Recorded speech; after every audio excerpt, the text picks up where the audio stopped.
So welcome back to the Vatican Museum, and today we are doing it in parts and pieces so you can watch the pieces you like, and hopefully when I'm all done with this, if the quality is good enough, I'll take it and post it on YouTube and you can revisit it at a later time. If you don't know me, I'm Sarah Murdoch, and I am from Adventures with Sarah, formerly Rick Steves' tour guide for 20 years and co-author of guidebooks. And this is my zone, teaching about art.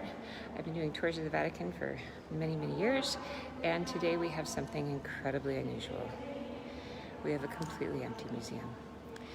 So even if the Vatican Museum fills me with anxiety and rage on a normal day, and I'm sweating like a pig today, I just couldn't miss the opportunity to come and help you guys out in the sense of showing you something extraordinary. This is absolutely extraordinary to see nobody in here.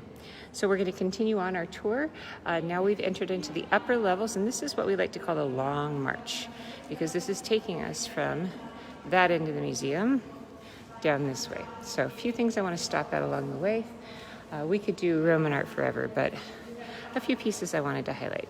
First of all, there's lots of funny little things, babies with ducks and all this other kind of stuff, but look at this one here. This is a Mesopotamian fertility goddess, and what's important about this is this illustrates a point about the religions here. Here in Rome, they worshipped all of the different gods. They had many, many, many gods, and when they encountered a new territory, like Mesopotamia, they simply added those gods from those places into their pantheon of gods. This god was added into the Roman pantheon, and you can tell she's a fertility goddess because she has what looks like many boobs, but in fact, those are not boobs. These are bull testicles. They say that when a woman was considered to be infertile in ancient times, that they would hang bull testicles around her neck to try and ensure fertility. So whether or not that's true, I'm not 100% sure, but there you go.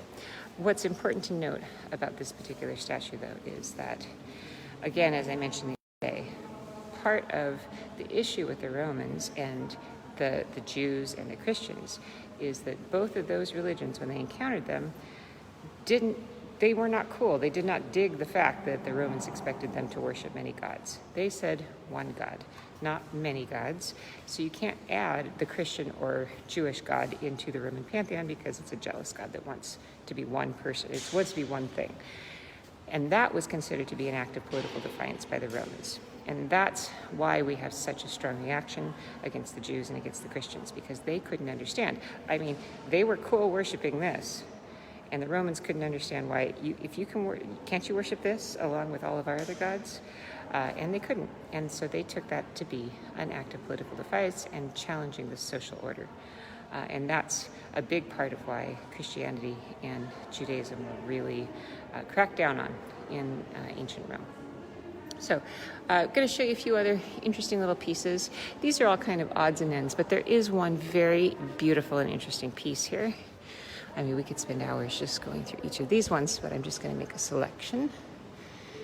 And this is the most important one to select, because look at the eyes. Let me zoom in for you. The eyes are made of glass. So this is the thing that will illustrate for you that ancient Rome was never white.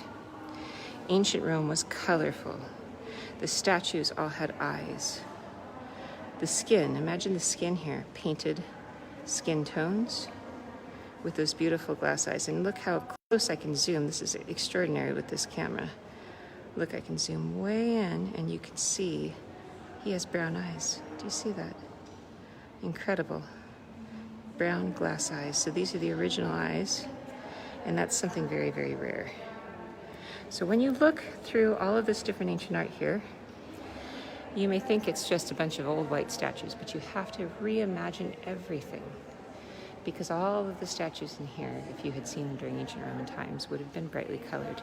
And all of these tombs and other kinds of small things like this, I mean, look at this. This is look at all the detail, but this would have all been painted. And it would have been bright colors. It wouldn't have been faded colors or pastels. It would have been crazy, crazy bright. colors, so garish, so go Technicolor as much as you can, and then you'll get a little bit closer to the actual ancient Roman look. I always think of this as Drunk Baby here. I'd love to know what the story with that one is. So lots of funny little babies and all kinds of other follies, and the Romans like this. Oh, this woman here, she'd have been a real hot girl in the 80s. Look at that with that big hair. That's some impressive big hair. So, it's not just about kind of making fun of this stuff. It's more just that you have to humanize it. You can't look at this as important art that needs to be treated in a certain way. Some of it's just fun. Some of it's just meant to be entertaining. I mean, they didn't have iPads, so what did they do with their time? They enjoyed looking at the art in their homes. And some of them were kind of to question things. Look at that, it's an old man. You can see the sagging skin. It's really clear that it's an older man. So you can't necessarily take these things seriously. I love this one here. This is probably my favorite statue in this hallway. The little boy strangling the goose. So these could have been things that were replicated for people's villas. Maybe there was a statue yard where you could just buy whatever you wanted to. But this was just very common all over the place to have so many different pieces of art. This one here is very interesting. I always stop and take a look at it because this little boy you can see is holding a sponge. But look at his face. He's African, right? And how interesting that you can really tell that from this. So he's holding a lamp and a sponge. So interesting depictions of Roman life. And tombs, like all of these things have stories. This tomb over here had an interesting story. I'm sorry to say I don't remember it, but we could spend hours looking at each individual piece. But the idea is just remember, ancient Rome was never white. So everything you see in this entire hallway would have been brightly colored. Just crazy colored. Not just colored, but really colored. Colored to the point that you probably would have been a little bit offended by it. Okay, so we're going to continue on. So now we're in the Galleria degli Arazzi, the Hall of the Tapestries. And these tapestries depict a variety of things. We have the Raphael tapestries. Yes, they have not moved. So I'm going to just walk you down here and show you something about these tapestries. The tapestries that were done by Raphael were done with drawings of his. He didn't obviously do them himself, and they were done way after he died. But they were made in Flanders, which was the place where they did the beautiful tapestries. And imagine each of these tapestries took years to make, and each individual section had to be woven with different colors of wool and silk and even gold. This is one of the ones that is the series that's most looked at, because if you look, it's the Slaughter of the Innocents. But look how it looks like a painting. It's kind of gruesome, but okay. So we're going to continue down here. I'll show you a little bit more of these Raphael. Look at the action and the drama in a tapestry. It's amazing. Now, something to think about tapestries is that the tapestries were a necessary form of art. It wasn't just for decoration. These big old creaky palaces were cold, and they didn't have centralized air conditioning or centralized heating, so the tapestries served as like insulation. Think about double-paned windows, for example. So they hung these on the walls of all of their palaces to keep the draft out and to keep things warm. But of course, a pope is going to do something on a different scale than a patrician. So that's why we've got these incredible scale, all designed by Raphael here. And if you want to see the little optical illusion, the really famous optical illusion is watch Jesus coming out of the tomb and watch the stone. So the stone is pointing at us right now, right? All right, let's see if we can see it with the camera. I'm going to walk this way, and let's see if the stone is still pointing at us when we are on this side. Yeah, see, look how the stone is still pointing at us, even though I've completely changed position. So really crazy optical illusion. The other one is the table. The table looks really long here, like this. And then as we pass the table, it should change orientation a little bit. Watch, watch, watch. Here we go. Walking, walking, walking. See? Now the table has changed orientation. So it's coming out from a different direction. So that's an optical illusion. Wow, that worked on camera. Cool. All right. So we're going to continue on here. What I love about some of these tapestries from Flanders is that they always put in little details. Let me see if I can find. Over here, for example, we have all these fun little details with flowers and things like that. So the artists would have done generally what Raphael had wanted, but then they could fill in the decoration however they wished. And some of these tapestries from Flanders, you'll see plants and things that were typical to the north and not to Rome. I love these little details too. Look at this. You've got the dog and the cat who are kind of fighting together. Very sweet. So Raphael, of course, does action, but he also has that sort of sweetness and tenderness in all of his work. So Raphael tapestries in the Gallery degli Arazzi, and then the ceiling. The first time I came to this museum in the 90s, I swear I thought that this was a sculpted ceiling, and it does look like it, but actually it's trompe-l'oeil. So trick of the eye, all of this is smooth, and it's just painted on so that it looks like it's a three-dimensional painting. Okay. You know, what's neat about this is that I haven't gotten to actually do a tour of the Vatican Museum in a long time because we have wonderful local guides who are very, very good at it, and I've learned a lot from them. So I tip of the hat to all of my colleagues who are local guides who I've learned from and done a lot of study on my own. But what's neat is if you come back to this museum with a local guide, they're going to give you a totally different talk because we all see something different in this. So this is just a sampler, and we're just getting you ready for coming back to Rome, and you can visit the museum with one of my friends and you'll learn even more. So this is the Gallery of Maps, the Hall of Maps, and this is always a favorite because it's really colorful and beautiful, and some of these are more recently restored. So you can see those jewel-like colors, and that's such a wonderful part of fresco because frescoes stay so bright for so long since it's pigment that's absorbed into the stucco. But these are kind of funny. They're actually pretty good maps. Of course, I'll show you my favorite one over here. You can probably guess which one it is. These are all the territories of Italy. And a cartographer went and did whatever they could do back in the 1500s to get as accurate a layout as they could, but they're actually surprisingly accurate. And there we have my favorite place, of course, Sicily. It's a little bit weird though because it's upside down.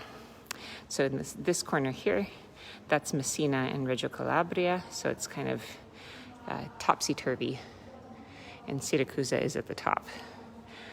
And then over that way is Palermo. But then when we look at the map, we can actually see there's Catania right there, where I was very recently. And then where my friend Alvine lives, over here in Palermo. Panormus, they have it written as, that's the old name. And all of the fun little places in between. Oh, look, Vulcano. Vulcano was where I went to the beach. So even the Aeolian Islands. Oh, that's so fun, I've never noticed. Lipari, Lisatiri, I think that's supposed to be Salina, Filicudi, Alicudi. And look how cute they're all erupting.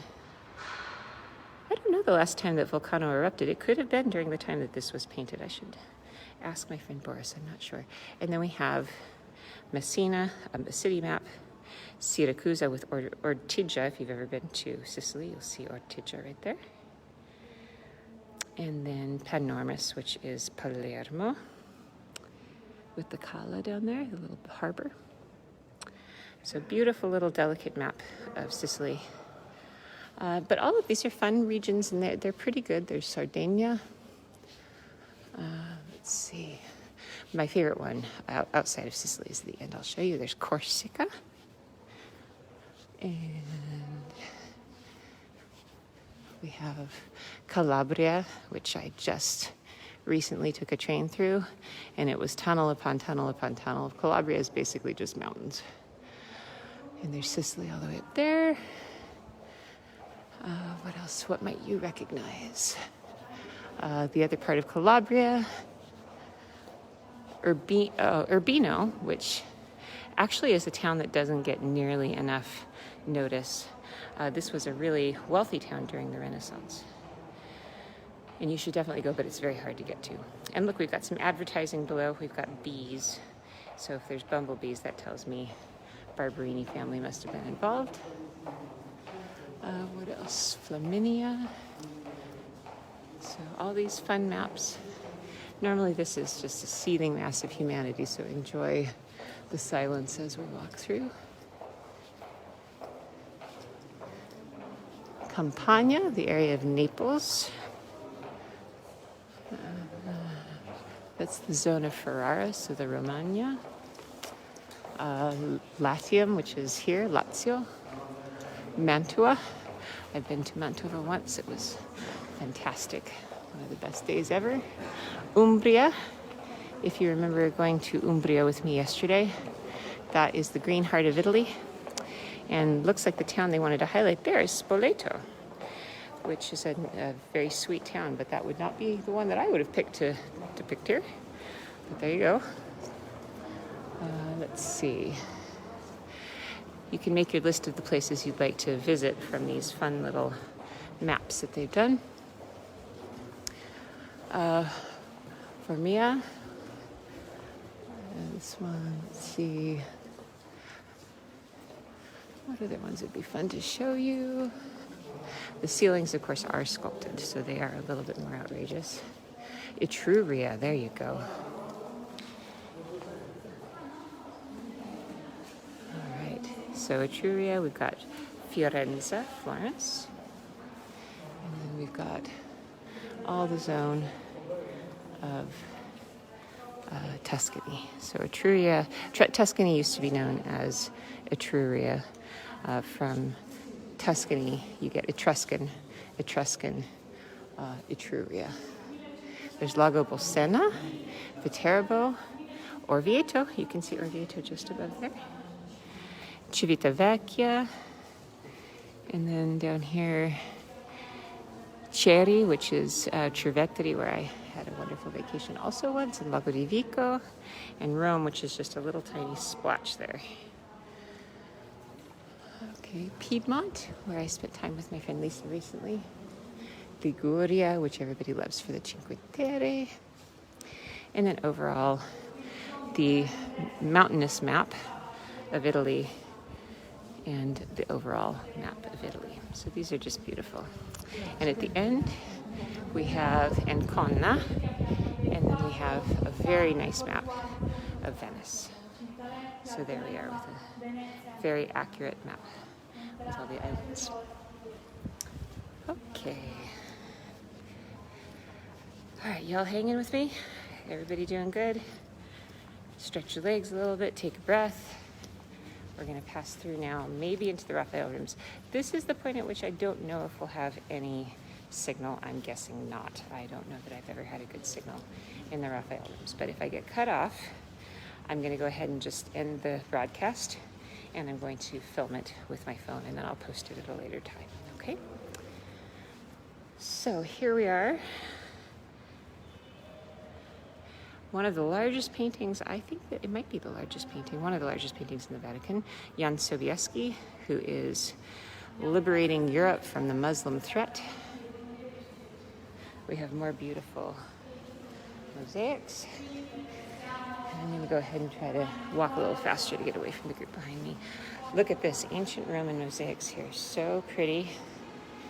And people walk over these every day. I've always found this just puzzling, how they let thousands of people walk over these every day. And then here we have the Sala of the Immacolata, so it's the room that celebrates the doctrine of Immaculate Conception. Immaculate Conception, by the way, is the conception of Mary, not of Christ. A lot of people don't know that. Maybe you do. So Raphael rooms are here. These are the ones that were done after Raphael died. They were kind of designed by him, but finished by Giuliano Romano, who was one of his great students. And now we go outside for the long stroll to the other side to see if we can see the Raphael rooms. Okay, this is absolute insanity to have nobody here. I'm, like I said, pretty pooped, but I had to do this for you today because this is a once-in-a-lifetime opportunity that I get to do this before I go home. So I hope you're enjoying it. I'm going to go ahead and show you where we started. So if you look here, this is where we started at the very beginning. That's the Cortile della Pigna. So we entered from over here. We went all the way through the galleries there. We came up. We went all the way down here. And now we're crossing over to where the Raphael rooms are. Pretty quiet here in the Vatican today. Oh boy. I need a cocktail, man. If anybody wants to have a Negroni, like, send it to me through the phone. I'd like it right now. It is ha-cha-cha. So this is going to be the finale of my programming for today, finishing up the Vatican Museum. Tomorrow, I'm going to see the Pope with my friend Mountain, and hopefully we'll get to be close enough to him that you can see him. Oh, cool. Oh, you guys, this is exciting. Okay, look. This room was just restored. How glorious. It's not totally done, but it's mostly done. Wow, what an absolutely magnificent job they did. Absolutely magnificent restoration job. This is the Constantine room. Unfortunately, we don't have all of the panels available to look at today, but come on over and let's have a go at interpreting these. These were just restored, and oh my goodness. Oh, they're so beautiful and so much more vibrant than they ever were. And the lighting is better. Dang. Okay, so story. This is the Sala of Constantine, and this was a waiting room. So apparently dignitaries coming to visit the Pope would have come and waited here. Now the popes we're talking about who lived in the apartments that we're going to see should have been Julius II, 1500s, very early 1500s, the sponsor of Michelangelo, and later Leo X. There's a reason that they wanted to move up here. The pope prior to Julius II was Rodrigo Borgia, the Spaniard. There was a Spanish pope, and typically popes in Rome were chosen from amongst the wealthy and famous families of the city of Rome. In the 1400s, late 1400s, it didn't happen that way. And in fact, a Spaniard won the papacy. This Spaniard was very famous and well known for being somebody who had a beautiful daughter named Lucretia and a son named Cesare, and Machiavelli wrote The Prince about him. So very interesting family. It wasn't unusual actually for cardinals to have children, but he was pretty brazen about it, and his papacy was considered by later popes to be kind of an embarrassment. So they move up here and they ignore the rooms downstairs where the Borgias lived, and they start over. So that's why we have these rooms decorated in the time of Julius II. This first room would have been kind of a waiting room for if you were visiting the Pope, and the theme is Constantine. Now he's a very important theme because he's the one who passes Rome over to the Pope. So he is an important figure to the Vatican because he's passing the crown. Now if you don't know Constantine lived around 300, and he was an emperor that competed against another sort of co-emperor for control of ancient Rome. After he takes control of all of ancient Rome, he decides to move the capital over to Istanbul, or modern-day Constantinople. When he does that, he starts the new Rome. And that's what it should have been called, was New Rome. But in fact, instead it was called originally Byzantium and then Constantinople after Constantine. So he's an important figure. And the most important thing he's important for is that he's the first Christian. So if we take a look up here, we can see the most important moment from the emperor. So let's set the scene. Constantine is the one in gold. Constantine is fighting constantly with somebody who should be his co-emperor, Maxentius, but they're not getting along, and there needs to be a battle to see who is going to lead Rome. The night before the battle, there's going to be a big battle at the Ponte Milvio here in Rome. He has a vision, and in that vision, you can see the vision in the sky. This is his dream. A cross carried by angels appears, and under that cross is the message, "With this symbol you shall be victorious." So of course, Constantine takes that as a good sign. You can see that he's got all the symbols of ancient Rome with him, and he's got all his troops, and he's heeding the signs. So the next day, in the Battle of Ponte Milvio, the Milvian Bridge, you can see here's the battle. You can tell that these are Constantine's troops because they've got the symbol of the cross on top of their standards. You see right there, the symbol of the cross, right? And up above, we know that this is Constantine's side. We see him in gold, of course, with his crown, but we see above the angels hurrying him on like cheerleaders, kind of celestial cheerleaders, and they're helping to add to the defeat of the false king, which is Maxentius. And we see him here as the defeated king in the river Tiber, sinking into the river Tiber, ending his importance. So in that moment, Constantine has now become, here's the Milvian Bridge, he's become the sole emperor of Rome. So what does he do to thank God for this great victory? He goes and of course becomes baptized. So this is the important part, and this is the message here of this room, is he wants you to know that the Pope is the one who's baptizing Constantine. Even if I don't know that that's how it actually happened, it doesn't really matter. That's the political message. They want to say, look, Roman emperors might have been powerful, but who is baptizing him? It's the Pope. So who is the one who truly is important? So this is basically saying, you know, the religious power, the Pope, the papacy, is more important than the secular power that the emperor may have. This is an important message. It's not just about Constantine, actually. What it's about also is that there was a Holy Roman Emperor at the time that these rooms were built, and he was causing trouble and had done so for many years.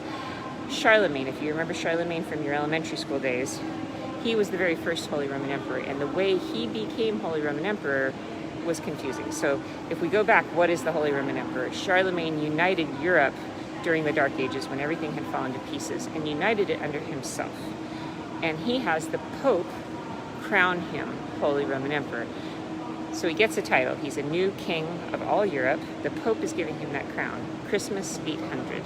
The problem is, if the Pope crowns you, who's more important? The Holy Roman Emperor or the Pope? The Holy Roman Emperor has the troops and the money. The Pope has the spiritual power, and he's got money and troops as well. So this is a question that plays out politically throughout Europe for the next 600 years at least, where cities all over, especially Italy, are going to be split on whether they believe in supporting the Holy Roman Emperor or the Pope. Political parties, the Guelphs and the Ghibellines. So this strife, the political strife that is brought on by that, was a folly, because it shouldn't have been that that Charlemagne was crowned by the Holy Roman Emperor. History repeats itself, because remember, when Napoleon wanted to be crowned emperor later on, repeating Charlemagne's moves, the Pope is about to crown him, and you probably remember this very much from your history lessons. He grabs the crown and puts it on himself because he doesn't want to repeat that mistake. So back to the Constantine story. He is baptized, and in the one that you can't see that's here behind the drapes, that is Constantine handing the documents of Rome, basically the deed to Rome, to Pope Sylvester, handing over the city of Rome in perpetuity to the papacy.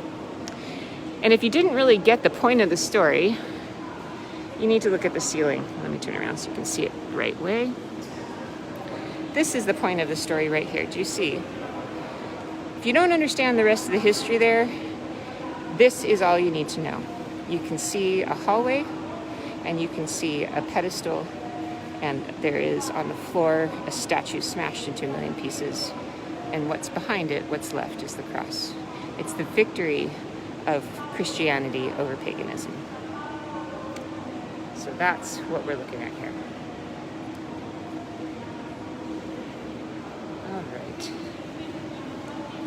Moving on. Thank you guys for all your compliments about my necklace. I got this in Egypt. It's a hand of Fatima, and I've had a lot of misfortune in my life the last couple of years, so I thought it would be good to have a pendant that could then shield me from any bad luck or the evil eye or whatever. So save me, Fatima. That's my let's turn our luck around pendant that I bought with my friend Hoda when I was in Egypt. Come to Egypt with me if you would like to get one. All right, so welcome to the Raphael rooms. I'm shocked that we're holding on to a cell signal here. If it drops, I apologize, but we're going to give it a shot. These are some of the most beautiful frescoes that you'll find, and these were done by Raphael. So Raphael came down here to Rome as a young man, a young artist. He was so successful in his hometown of Urbino that he was called by the Pope to work at the same time as Michelangelo was working on the Sistine Chapel. He was beautiful and elegant and so talented in his work. If you look at his frescoes, I think they're more beautiful than his oil paintings. So this room here is the stanza of Eliodoro, and I could spend a long time explaining these to you, and I want to move on because I'm getting a little fatigued, but basically the important thing to know about these is I think it's important just to look at the colors and the technique. Look how beautiful and elegant the painting of Raphael is. This is almost brand new in terms of being restored. Those of you who went to Orvieto with me, actually that's the one thing I do want to show you. Painting here. If you followed me in Orvieto yesterday, I talked about the miracle of Bolsena. So this is the miracle of Bolsena. This is where this priest, Peter, he did not believe in the doctrine of transubstantiation, which is that the host becomes the actual flesh of Christ on the altar. And so this is commemorating the miracle that proved that it was. And you can see that there is a pope who is attending the event, and then some nobles and people looking out at you. The one looking out at you, I don't think that is Raphael, but it sure looks a lot like him. So look how beautiful the women are.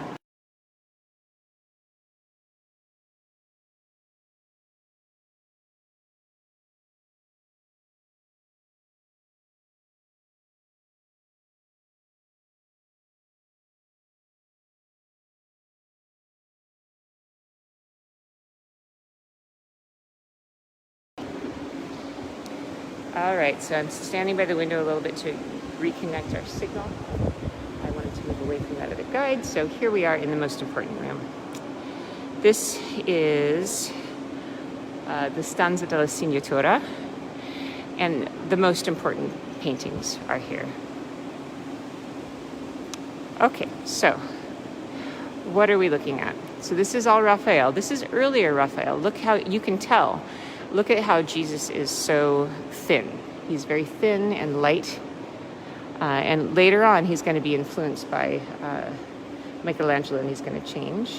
Real quick nod to the floors. These are those cosmetesque floors. Again, recycling Roman art, right? So what I want to show you first is I want to show you the School of Athens. This one is a piece of art that you probably studied in college, and it's enormous, first of all. The School of Athens is one of the largest pieces of art it's deceivingly big. I mean, you think it's a small painting, but it's not. So the School of Athens is not religious, and that's what's remarkable about it. It's here to show people debating and thinking and there's no religion at all. And that's okay in this room, because this is the room of the signature. This is like the office where we can talk about things that are not necessarily religious. So in the corner down here, you have Euclid, who apparently looks a lot like Bramante, who was one of the architects of St. Peter's. Over here, you have in the middle Plato and Aristotle. Plato and Aristotle are gesturing in ways that suggest what their philosophies on life are. Plato is thinking more into the spirit of the soul and sort of something higher thinking, whereas Aristotle points down and says, no, you have to have proof of things. And then we have this funny little solitary creature here, and that is Michelangelo. He, at the time, was a younger man, and he competed, as I said, with Raphael. This was painted on later, and the story goes that Raphael snuck into the Sistine Chapel, was so impressed by what he saw, he decided to come back here and give a nod to Michelangelo, and he painted this on later. And it's interesting because this would have been Michelangelo's character anyway, wanting nothing to do with all of the other people in the architecture and in the scene. You can tell it's Michelangelo because he's wearing boots and a purple cloak, and that purple cloak is famous because it was a gift from his adopted father, Lorenzo de' Medici. Those boots, apparently later in life, he kept his boots on even when he slept. So he was very attached to his boots, literally. If you look at the architecture, it looks like the architecture of the heavens, but consider that when this was being painted, this is the same time that St. Peter's was being built. So you have to imagine these artists walking through a construction site and maybe imagining the church that was going to be built there over time. So this could have been an idea that Raphael got from walking through there. And if you want to see Raphael, here we go. Here's our little friend Raphael looking out, peeking out at us from the corner. He's always got a sweet little mischievous face that I always sort of enjoy seeing. So there's our friend Raphael. Okay, so this is another one that I wanted to show you. It's the Dispute over the Blessed Sacrament, or the Triumph of the Church. Those are the two names for it. And this one is essentially a debate. We have, on the lower level, scholars who are debating, is the host actually the body of Christ? Who knows? People down on earth don't know. We have popes, we have saints, we have all kinds of people discussing and they're debating. If we look up above, we have Christ in the middle and the Holy Spirit, the dove there, and God up above with the mortarboard. And they seem pretty serene. They're pretty chill. They know the answer. They know that all three things. Is it possible that all three deities can be the same and can be represented by the host? How can that be? Well, they're telling you with geometry. And let me get back a little bit. So this is incredible, by the way. I've never seen this room. I'm literally the only person in here. Look at this. Like, this is bonkers. Okay, so if you look, let's look at the geometry here. So we have the host, which is circular. We have up above it the Holy Spirit, which is in a circle, right? We have Christ, who's in a circle. And then we have God up here, the Father, in a circle that's too big for us to understand. But it's circle, circle, circle, so it's like a funnel. And it literally is a funnel, because if you were to draw a line, let me use my finger here, you can see, line here, let me do fingers like this. Oh, there you go, see? It's a funnel, it's a triangle. So it circles with a triangle. Now the triangle is the symbol of the Trinity. It's a religious symbol in general. It's a geometry that's used in a lot of painting like this. Also circles, because circles are symbols of infinity. So using the geometry, they're proving to you that all of these people, God, Jesus, and the Holy Spirit, can all be at the same time in the host. So that's the debate. The debate is solved, and we already know it. Just notice some of the details on this, though. Look how beautiful just the marble is down there. Look how realistic. Everybody here seems to be really grounded, standing here. Over here you've got our friend Julius II, the warrior pope. And unfortunately our peace has been disrupted. But again, School of Athens, one of the most famous of all the paintings here. I'm going to go ahead and move out of the way so we have the next room by ourselves.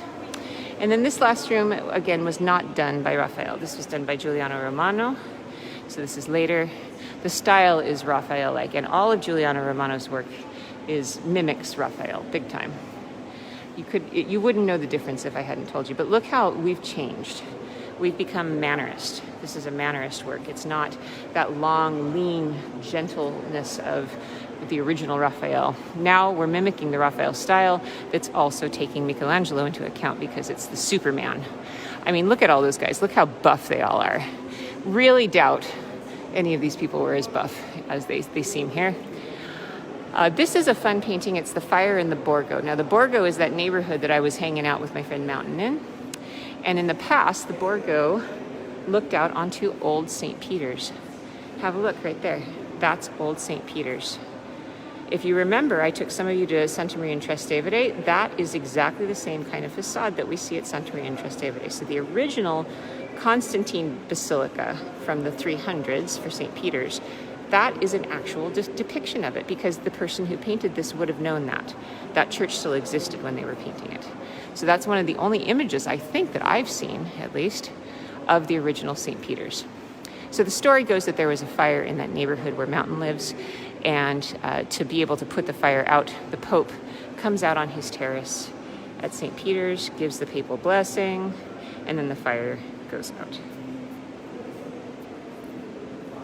So we have people coming out here that, I always joke that that guy's carrying Santa Claus on his shoulders, but that harkens back to the story of Aeneas for me. I don't know if there's necessarily a connection, but Aeneas is one of the mythical founders of Rome, and that's often how he's depicted, carrying his father on his back like that. So who knows, maybe there is a connection there.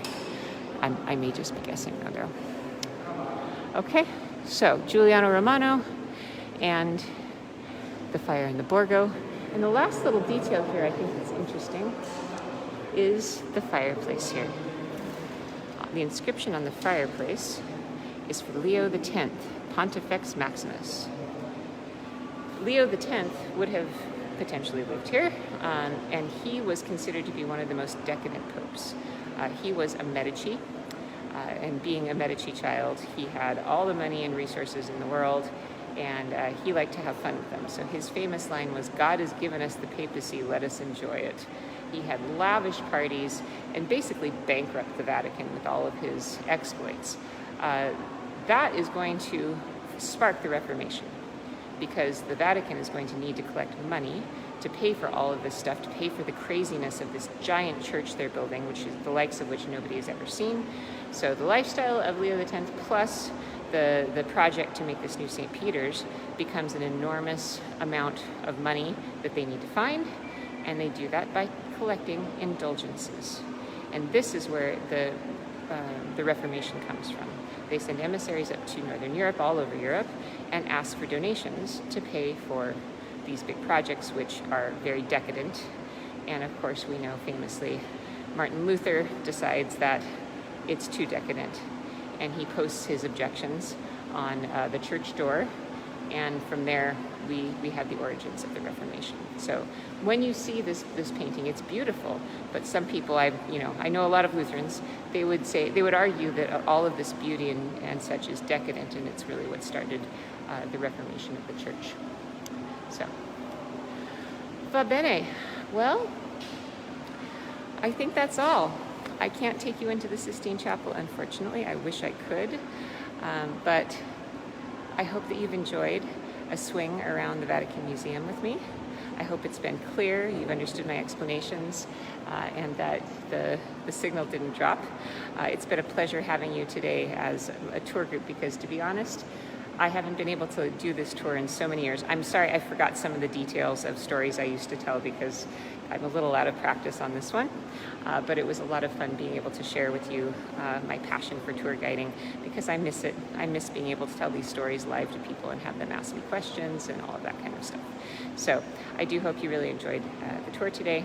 And if you would like, you are absolutely welcome to drop a tip in the virtual tip jar, or please join me on Patreon. If you don't have much, I want to actually send a thank you out there to somebody who donated $4. They gave me a tip of $4, and they left a note saying they were sorry they couldn't give more.